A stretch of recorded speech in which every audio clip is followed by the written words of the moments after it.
हमारा गांव से साकेड़ी है, उत्तर वधु सरपंच है, प्रतिनिधि। बीजेपी में कौन सा पद आपका? मंडल महामंत्री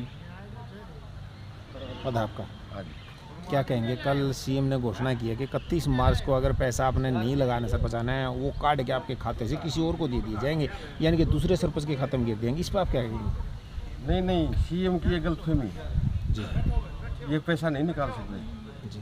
तो खाते में गिर दिया, वो तो सरपंच आने लगाना है। ई लगवा लो चाहे फिर लगवा लो, लगाना सरपंच आना है। सीएम को ये पता नहीं है अगर सरपंच एक पहली सरकार है इस भारत देश की, ये पहली पीढ़ी है। यहाँ से चल कर आगे सीएम फिर बना है, फिर प्रधानमंत्री बना है। अगर हमने ये पीढ़ी को नहीं संभाला ना तो दूसरी पीढ़ी पर हम चढ़ नहीं पाएंगे। पहली पीढ़ी है सरपंच। सरपंच विकास का मुद्दा है, विकास कराऊंगा सरपंच, और सीएम यहाँ गांव का विकास नहीं करवा सकता। सरपंच ने विकास करवाना है, सरपंच ही सब कुछ है गांव का विकास कराने के लिए।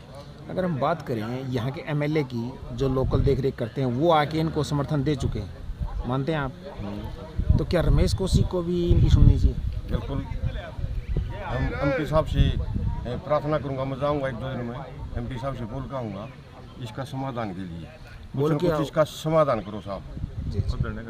धरने का समर्थन करो आगे नहीं। क्या लगता है आपको समर्थन देना चाहिए मौजूदा सरकार को? देखो हमारा तो विश्वास है, अगर सरकार सरपंचों की मांगे नहीं मानती है तो आगे की रणनीति क्या रहेगी? आगे की रणनीति यह है, 1.5 साल में इलेक्शन आने लग रहा है। हाँ। अक्टूबर में विधानसभा, अप्रैल मई में लोकसभा।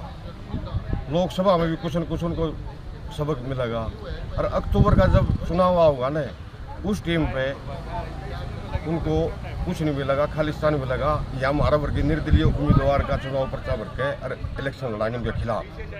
अपनी सरकार के खिलाफ आप बोल रहे हो, फिर आपने इतनी कमियां उनमें लग रही है तो उसमें आप हो क्यों? नहीं, ये अब कमी कर रहे हैं, हमने पहले कमी नहीं लगी। अब ये जो सरपंचों के खिलाफ अभियान चला है, निन्ना जो ई-20 का मामला चला है, हम इसके खिलाफ हैं। सरकार के खिलाफ नहीं है? सरकार के खिलाफ नहीं है, गलत नीतियों के खिलाफ। गलत नीतियों के खिलाफ हम। हमारी बात सरकार अगर मान लेती है तो हम सरकार के साथ हैं। अगर हमारी बात मान लेती है सरकार, हमारे को अधिकार दे देती है, जो हमारे अधिकार हैं, ई-टेंडरिंग को वापस लो, राइट टू रिकॉल लगाना तो सभी पे लगाओ, या फिर सरपंच के लिए हटाओ। और जो हमारे भारतीय संविधान में 29 अधिकार जो पंचायत के हैं वो हमें मिलने चाहिए। अगर ये हमारे बातें मानती है सरकार तो हम सरकार के साथ हैं। 2024 में उनको सपोर्ट भी करेंगे, वोट भी देंगे और उनके साथ रहेंगे, सब कुछ कराएंगे। अगर नहीं मानती है तो नहीं मानते तो सब कुछ इसके अक्टूबर उल्टा। में उसको बंधना पड़ेगा। फिर अक्टूबर में हम मनावाएंगे विधानसभा में। अगर वो नहीं मानेंगे तो फिर उनकी गाड़ी में उनकी सरकार में पंचर करने का पूर्ण अक्टूबर रूप से में काम हम कराएंगे। मनावाएंगे विधानसभा में बैठ के, नहीं इस कानून को हम पास कराएंगे। हरियाणा ये हमारा पक्का वादा है। ये फैसला लेगी कि जितने भी सरपंच भाई बने हुए हैं, इन्हीं में से हम कोशिश करेंगे जो इस लायक है, हम उनको विधानसभा में भेजने की कोशिश करेंगे। और वहाँ पर हमारे सरपंच होंगे, हमारे को पता है गांव में क्या समस्या है। ये तो नेता बन जाए, बड़े नेता हो जाते हैं, चंडीगढ़ रहते हैं, इनको क्या पता गांव में क्या समस्या चल रही है। असली समस्या का तो हमारे को पता है। हम गांव में रहते हैं, गांव में इलेक्शन लड़े हमने, लोगों ने हमारे को प्रॉब्लम बताते हैं, हमारे को पता है। हम इन्हीं के बारे में सोचेंगे।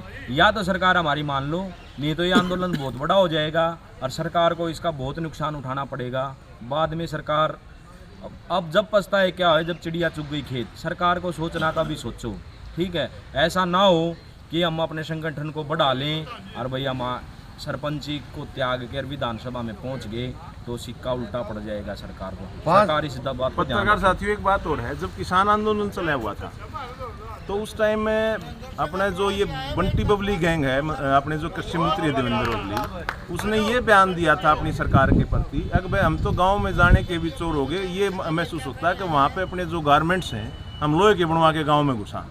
तो अब जो आगे चुनाव आएगा 2024 में, तो अब तो अंडरवियर्स और अंडरगारमेंट्स की बात कर रहे थे, अब तो पूर्ण अपना सुरक्षा कवच पहन के गांव में घुसे, उनका पूर्ण रूप से बायकाट। अगर सरपंचों की इस छोटी लोकतांत्रिक इकाई की वो ऐसी बेइज्जती करते हैं तो आने वाले चुनाव में इसका उनको खामियाजा भुगतना पड़ेगा और इस सरकार का हम खुल के विरोध कराएंगे और इसको अपने घुटने में टिका देंगे। वाह जी, बहुत बढ़िया।